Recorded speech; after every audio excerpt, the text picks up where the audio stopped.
excitement on our guys. I mean, Bradshaw, and Strahan and Kurt Menifee and Glazer and Gonzalez, Howie Long, and then Troy Aikman, he's up in the booth crying. It was just a great, great moment. Jimmy, that is a great moment. That's a great story, and that's a great moment. Like, if we were to go back to when you were playing for Buckshot Underwood back in high school, Jimmy, could you have ever imagined that you would be a member of the College Football Hall of Fame and the Pro Football Hall of Fame? Playing for Buckshot coached for Bear Bryant at Kentucky. And, oh, boy, that was in the days down in South Texas, and, it's 95 degrees, and he wouldn't let you have any water. I mean, I was just trying to survive. I wasn't thinking about being in the Hall of Fame. Jimmy Johnson joining us. We ended up in both those Hall of Fames, the Broadcast Hall of Fame, too, with Fox Sports. Jimmy, you were part of a panel recently with Ray Lewis and Ed Reed and Reggie Wayne and Michael Irvin in Miami, and you guys were talking about the U, and that's obviously such a great source of fascination to so many people. You guys talked about what you built at Miami. How much pride is there in knowing the impact that you had at the University of Miami? And as you think back on that time, what kind of memories do you have? Well, I used to say that the greatest time of my life was the 5 years I spent at the University of Miami, because, you think about it, these kids, they're kids, 17, 18 years old. They leave home for the first time in their life. A lot of them inner city kids. And, here they grow up at the University of Miami. And the one thing that gets overlooked, when I went to Miami, the graduation rate, for the players was right at about 51%, which is similar to what it would be for the student body. We put in mandatory study hall, academic counseling. We hired a bunch of academic counselors. I had my coaches go to the classrooms to make sure they were attending class. And if they didn't, I had them up at 6 o'clock in the morning running them. Our graduation rate was 89% when I left, and it stayed there ever since. So I'm as proud of that as I am of anything. Jimmy Johnson's joining us, and so many great players came out of there, so many great personalities. And then, Jimmy, Urban Meyer is going to make the move from college to the NFL, and a lot of great college coaches have tried to make that move, and it did not work out so well. Nobody did it better than you did it. What advice do you have for Urban? Well, two things. First of all, Urban and I have talked about it many times, and I said, hey, there's a world of difference. In fact, on our show, I said, not just a world of difference between college and pro, it's a galaxy of difference. If you're at one of those top teams, Alabama, Ohio State, really, you could win 8 of those games without a coach. You're just so much better than the opponent. Well, that's not going to happen in professional football. There's so much parity in the league, the length of the season. You're the boss of the players, not the father figure of the players. And I said, Urban, the good thing about it is, all these great college players. You try to recruit them, just like I was in Troy Aikman's home when he was a sophomore in high school. I knew I was going to draft Troy Aikman as soon as I got the pro job. I tried to recruit Emmitt Smith. And, of course, Michael Irvin. I knew Mark Stebnoski. We played against him. I said, all these players. I said, just like you, I was my own recruiting coordinator. I was my own personnel director in professional ball.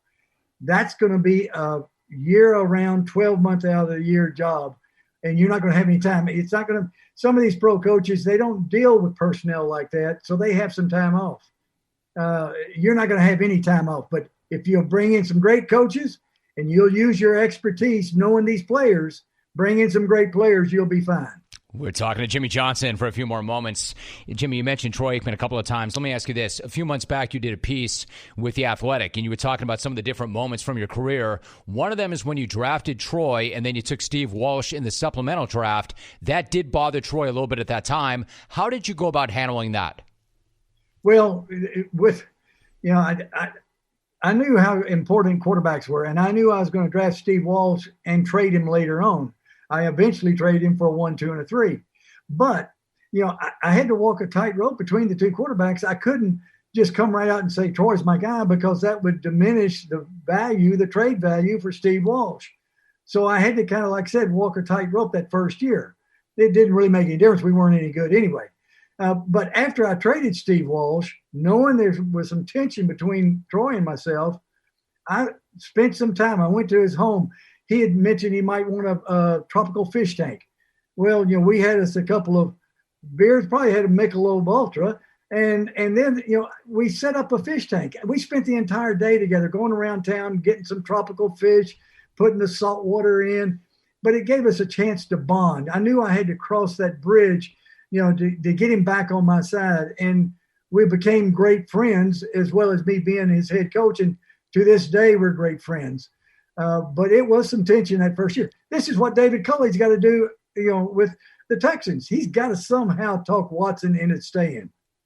Jimmy, it's a great point you just made. Do you think he'll be able to? And if you were David Culley, what would you tell Deshaun Watson? I'd go knock on his door. I would put my ego aside. I'd sit down and I'd say, Deshaun, I said, hey, we've got a good thing going here. You're a great player. We've got some outstanding coaches. We're going to build this thing together, you and me. What do I need to do to make you happy here? Because, just like that Michelob Ultra commercial, are you happy because you win, or do you win because you're happy? Well, we're going to make you happy, Deshaun. We're going to make sure that things work for you. What do we need to do?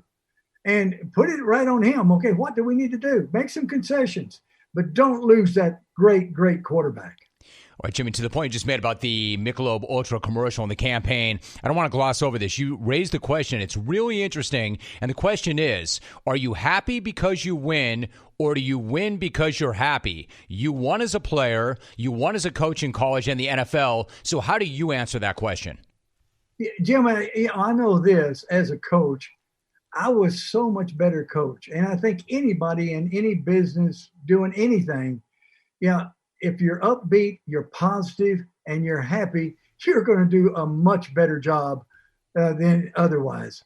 And I know I was a much better coach when I was happy, when I had my crew around me, when we could laugh and cut up and have some time together. You're just much more productive when you're happy. I like that. Jimmy, one last thought. You mentioned fishing. Fishing is something that obviously you've got a passion for. I'm curious, is it relaxing to you, or is it another way for you to compete and battle with the ocean and the fish? It's I take pride in catching a big fish. I've caught 5 blue marlin fishing alone. But it's peaceful for me. I can relax. I can think about things. I come up with a lot of thoughts out there. I've got plenty of time to do it. Even for our Fox NFL Sunday show, I'll be out there on the boat during the week thinking about what I'm going to say about a particular subject, how I'm going to address, getting ready for a ball game, et cetera, because I know the topics already. And so it's really a peaceful time for me. I love it. He is a 2-time Super Bowl champ. He is a Fox Sports analyst, member of the College Football Hall of Fame, member of the NFL Pro Football Hall of Fame. You can watch him on Fox, and today he appeared courtesy of Michelob Ultra. Jimmy, I'm so glad that you and I got caught up. Great to have you on the show. Jimmy, thank you so much, and it's always good to talk to you. Good to talk with you, Jim. This ad is brought to you by Von Vendy, Von Willebrand Factor, Recombinant. Hi, my name is Leslie. I'm a mother, a wife, a nurse, a patient, and someone who loves life. In my family, the big question we're always asking is, what's next? What's the next big, exciting thing we can do together? Right now, we want to travel, eat some new foods, find some hiking trails, and just get out there and see more of the natural beauty this world has to offer. My deciding factor is loving my outdoor lifestyle. To hear my story, visit vonvendy.com. All right, so there's this amazing piece right now that dropped in The Athletic. Eric's like, good, dude. Keep moving. I got you. I will. This isn't about me. They didn't write about me in The Athletic. The Athletic did not drop this amazing piece about me, Eric in Orlando, did it? No, E, you're good. You're good. We're done. We're done. It's over. Dude, your nightmare is over. Well, I can't control Twitter or Carl Anderson, but other than that, we're good. You're good. It's over. So this amazing piece drops in The Athletic, and it's not about Eric in Orlando. No, instead it's about the Raiders, the Las Vegas Raiders, and the aftermath of their Week 16 loss to the Miami Dolphins. In case you forgot, it was an epic choke job, a choke job for the ages. The Raiders had kicked a field goal with 19 seconds left. They had a 2-point lead. Somehow, some way, they managed to blow it because Miami then did this. A win is a win is a win. We'll take it. That's right. You never give one back. Playing very, very deep now. Fitz is hit and goes to penalty flags come flying. Now completed across midfield to the 41-yard line. And this is going to tack one extra 15 yards. And he got a face mask. Got a face mask. Oh, my extra goodness. 15 yards. Oh, my goodness. How did someone get behind? I don't believe this. They got a hold of the face mask, and Fitzpatrick somehow got the ball off. He somehow launched the ball. And Hollins was wide open at the 41-yard line of the Raiders. Personal foul. So first of all, did you know that Fitz went to Harvard? Second of all, you get Brent Musburger, who, this guy's seen everything. He's called everything. He's seen everything. He banked that win. He literally was saying, a win is a win. A win is a win. A win is a win. It doesn't even matter what it looks like. A win is a win is a win. Wait, what? What? I don't believe this. He jerked his face mask. I don't believe what I'm seeing. So it wasn't just that Las Vegas allowed Miami to complete a pass when they shouldn't have, but the Raiders committed a penalty on that play as well. So idiocy on top of incompetence. Miami kicks the game-winning field goal. The Raiders walk off the field, and that's where the story in The Athletic picks up with what Nelson Aguilar said. Quote, Aguilar, in the words of teammates, was pissed. The receiver walked to the middle of the locker room before Coach John Gruden addressed the team and started screaming at them. End quote. I love this story already. I love it already. Like Aguilar, he didn't even care about Gruden. He wouldn't even let the head coach address the team. He goes to the middle of the locker room and starts screaming at his teammates. I love the story already, and it's about to get better. Not like Eric and Orlando good, but good. Sorry, E, just kidding. You're clear. Your national nightmare is over. Quote, the article continues, quote, this was Aguilar's first season with the Raiders after a stint with the Eagles where he had starred in a Super Bowl win, and he wanted to make sure everyone realized what had just taken place, what he saw. It goes on, quote, Aguilar, according to his teammates in the room, said his teammates were selfish and didn't work hard enough and that they had quit against the Dolphins as well as in the previous two losses. He said there was no accountability in the locker room. And on winning teams, players play for one another and the coaches. The Raiders' performance over the previous 6 games was unacceptable.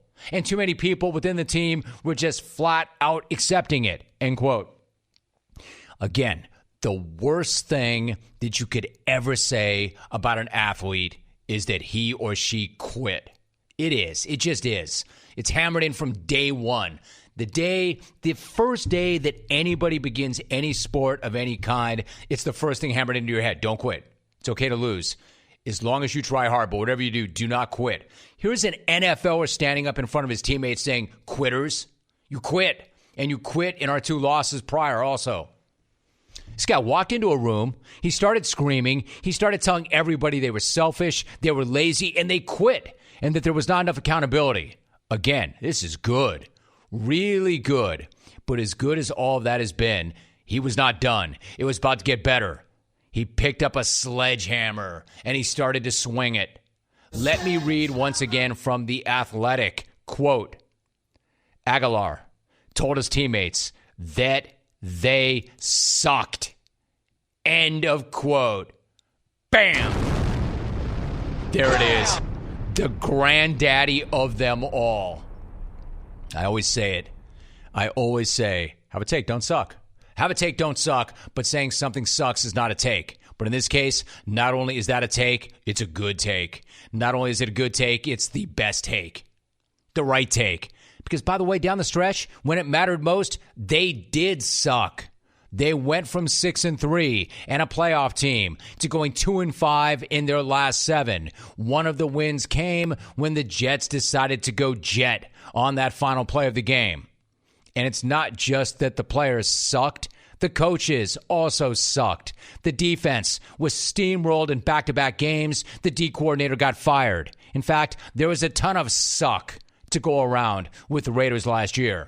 And yes, I know that Aguilar had some drops during his time in Philadelphia, but I also know this. He's a Super Bowl champ, and he had nearly 900 yards and 8 touchdowns in 2020. So I'm not just going to discount what he said because he had a few drops back in the day. And the other reason that I'm not going to discount it is because he's right. They did suck, and they weren't accountable from the coaches all the way down. And it's not just him saying it. Linebacker Nathan Morrow said something very similar. If I'm being honest,